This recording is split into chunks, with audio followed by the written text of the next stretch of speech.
नमस्ते। स्टैटिस्टिक्स, ये शब्द सुनते ही दिमाग में क्या आता है? शायद बड़े बड़े मुश्किल फॉर्मूले और नंबरों का एक जाल, है ना? लेकिन आज हम इसे एक अलग ही नजरिए से देखेंगे, एक सफर की तरह। ये सफर है डेटा में छिपी कहानियों को ढूंढने का, शोर में से संगीत निकालने का और जानकारी को असल ज्ञान में बदलने का। देखिए, हमारी दुनिया डेटा से भरी हुई है। हर क्लिक, हर खरीदारी, हर सर्वे, लगातार डेटा बनता जा रहा है।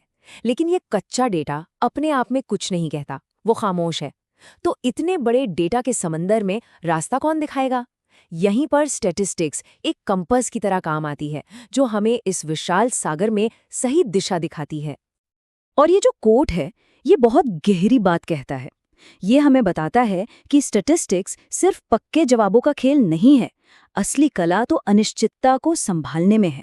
मतलब, जब हमारे पास पूरी जानकारी ना हो, तब भी सबसे अच्छा अंदाजा कैसे लगाया जाए और उस अंदाजे पर हम कितना भरोसा कर सकते हैं। तो चलिए, इस सफर के पहले पड़ाव पर चलते हैं। सोचिए, हमारे सामने कच्चा, बिखरा हुआ डेटा का एक ढेर पड़ा है। हमारा सबसे पहला काम क्या होगा? इसे सुलझाना, इसे ऑर्गेनाइज करना, ताकि इसमें छिपा कोई पैटर्न या कोई कहानी नजर आने लगे। इसे देखिए, ये है रॉ डेटा। 20 अलग-अलग परिवारों में कितने बच्चे हैं, ये बस उसकी एक लिस्ट है। अभी ये सिर्फ बेतरतीब नंबरों का एक झुंड है। इसे देखकर एक नज़र में कुछ भी समझना नामुमकिन सा लगता है ना? पर अब इसे देखिए, हमने कुछ खास नहीं किया, बस उन्हीं नंबरों को एक टेबल में सजा दिया है और अचानक एक पैटर्न साफ नजर आने लगा है। हम अब आराम से देख सकते हैं कि 2 बच्चों वाले परिवार सबसे ज्यादा हैं और 0 या 4 बच्चों वाले सबसे कम। देखा, जो पहले कंफ्यूजन था, अब उसमें से एक क्लैरिटी निकल कर आई है। और इसे हम एक कदम और आगे ले जा सकते हैं। जब हम इसी टेबल को पाई चार्ट या बार डायग्राम जैसी तस्वीरों में बदल देते हैं, तो नंबर्स को पढ़ने की जरूरत ही नहीं पड़ती। जानकारी फौरन समझ में आ जाती है। कहते हैं ना, एक तस्वीर हजारों शब्दों के बराबर होती है। स्टैटिस्टिक्स में ये बात 100% सच है। अच्छा, तस्वीरें तो कहानी को आसान बना देती हैं, लेकिन क्या हम इस पूरे डेटा को, इस पूरी कहानी को सिर्फ एक नंबर में समेट सकते हैं? एक ऐसा नंबर जो डेटा के सेंटर को दिखाए? हाँ, बिल्कुल कर सकते हैं।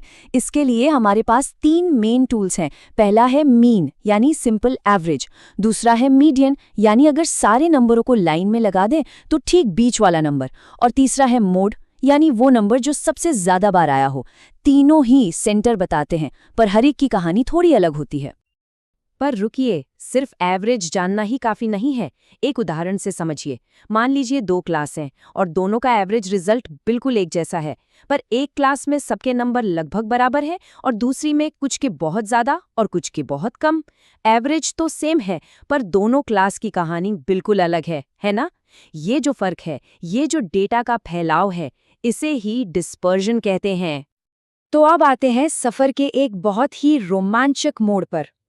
अब हम सीखेंगे कि कैसे डेटा के एक छोटे से हिस्से को देखकर एक बहुत बड़ी तस्वीर के बारे में अंदाजा लगाया जा सकता है। स्टैटिस्टिक्स की दुनिया में इसे इन्फरेंस कहते हैं।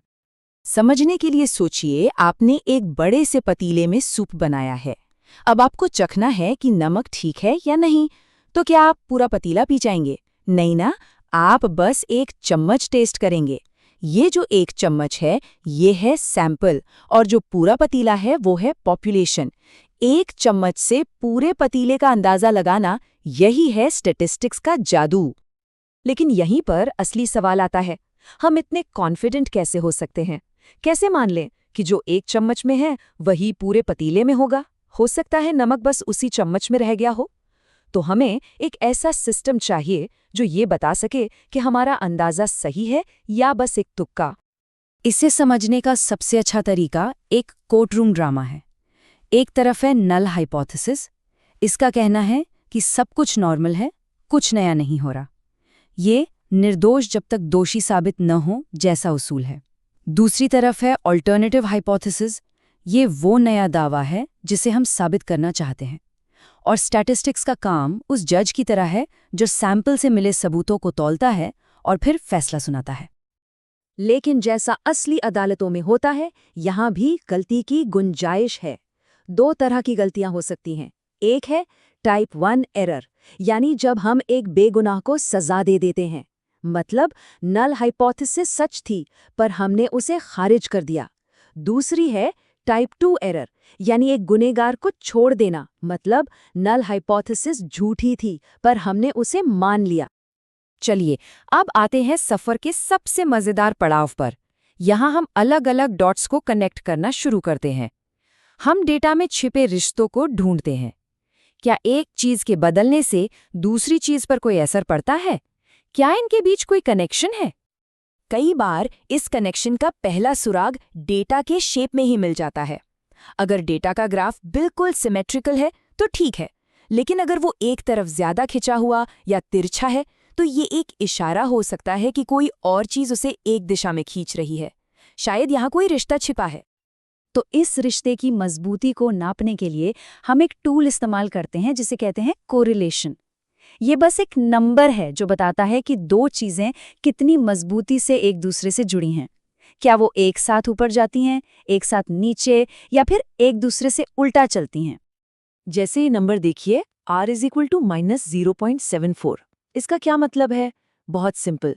इसमें जो माइनस का साइन है वो बताता है कि रिश्ता उल्टा है। एक चीज बढ़ेगी तो दूसरी घटेगी। और 0.74 का जो नंबर है वो बताता है कि ये रिश्ता काफी मजबूत है।